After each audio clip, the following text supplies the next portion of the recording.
Hello, denizens of the internet. I'm so sorry for my pandemic COVID-19 hair. It's just out of control. Anyways, all us pundits like to pronounce our definitive genius by advancing lists of important milestones as if we alone are the gatekeepers of such knowledge. We are. I'm no exception, but let me tell you a secret. After I posted my previous video, the 10 most important bits of personal computer software ever, I hid in my special place where I eat only crustless peanut butter sandwiches, fearful of the onslaught of negative commentary. But while I was hiding, I swallowed a spider. Then I had a fever dream of a massive omission. Stay tuned. Welcome back, denizens. Yes, it was the category of chat. How could I have been so negligent? I had forgotten all about ICQ. Steve Sohn here mentioned it. Thank you, Steve. Pilgrim UK had mentioned IRC and MIRC, but really ICQ should have been the standard bearer for the chat award. But other than that, I came out of my video relatively unscathed. Let's get to the rest of the comments. This was an interesting suggestion by Paranoid Factoid. Interleaf.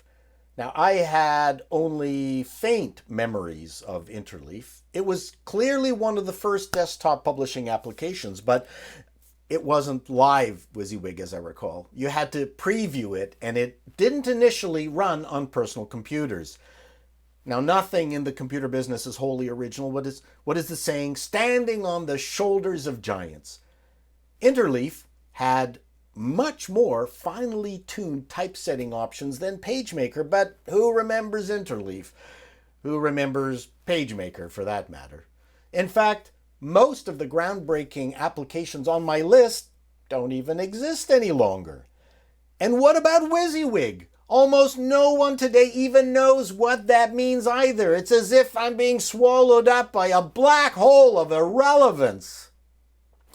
Of course, even though I specifically mentioned that Amiga software was not going to be included, I got attacked by the Amiga hordes. Hey, I loved the Amiga. It had a real multitasking OS, and it was in color. It was genuinely miles ahead of the Mac. Hell, the Apple IIgs was miles ahead of the Mac.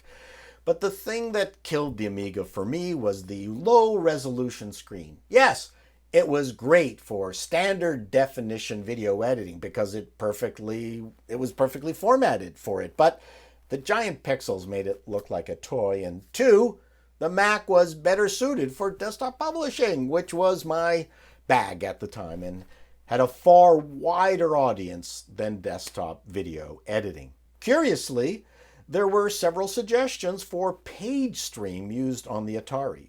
Personally, I never had any Atari anything. When the 2600 was popular, I had an Intellivision.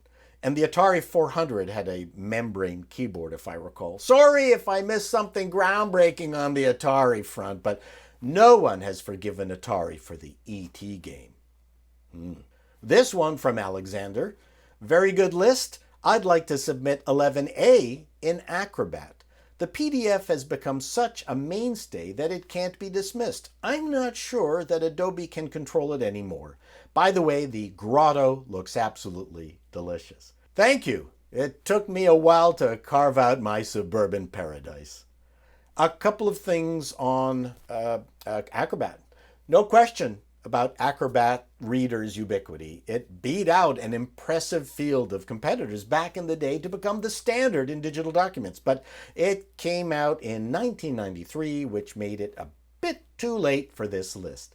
Yes, I would agree that it could have been at the top of a next round of lists. Franco asked about Java. It too was created too late to make this influencer list, but it has certainly been both important and hated since it was released in 1995. What do you denizens think? Would it make a list of a second wave top 10 most important bits of software? This next comment, submitted by Chimper, was very interesting. I'm going to suggest some software that changed the music industry: Napster, Winamp, and iTunes. Again, interesting additions, but too late to make the list. I would definitely include the hacked MP3 codec that became a music compression standard in any next-gen list. And it would be a hard decision between Napster, Winamp, and iTunes. And I know there's a lot of iTunes hate out there, but you can't ignore its history or relevance. Frank suggested Norton Commander. No. Tactile Slut mentioned Apple II Strip Poker. It was so close to making the list. Sorry. Many people gave a lot of love to my including HyperCard as a candidate on the top 10 database list. Apple never understood what they had with HyperCard. HyperCard was magic and the forerunner of Visual Basic, but with multimedia support from day one.